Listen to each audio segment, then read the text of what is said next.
What is the best part about playing a villain? That you get to kick the shit out of Harrison Ford. What was it like working with him on this movie, and what did you learn from him?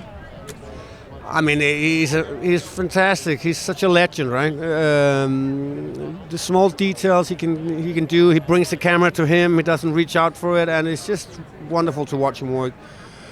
And then I learned from him also that it's never too late to be a child. He's a little boy. He's 16 years old. There's so much energy in him, and he thoroughly loves what he's doing, and we should all remember that.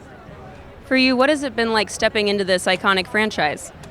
Surreal. I watched it when I was 15. It just came out. I got it on a VHS tape, as it was called in those days.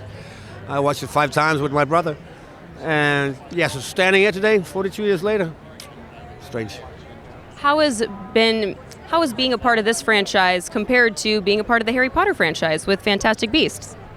I mean, franchises are something special, right? Because there is such an enormous amount of love around it and a big fan base. But this one is special for me because that was mine. This is what I grew up with, right? Whereas Harry Potter is obviously my children's generation.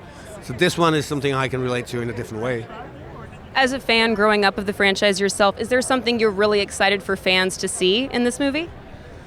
Yeah, everything. I mean, this is we're tipping our hats to the first films, and I think we did a great job. It's a real Indiana Jones film, but it's also spiced up with maybe a little more emotion than we've seen before. Definitely. I got to see the film and I loved it. I laughed, I cried, I was on the edge of my seat. How do you feel like this movie gives Harrison Ford a proper send-off as Indiana Jones?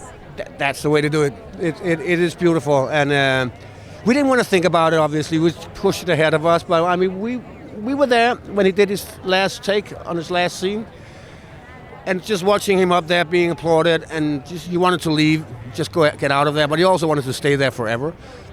It was quite beautiful to watch. Thank you so much. Have a great night tonight.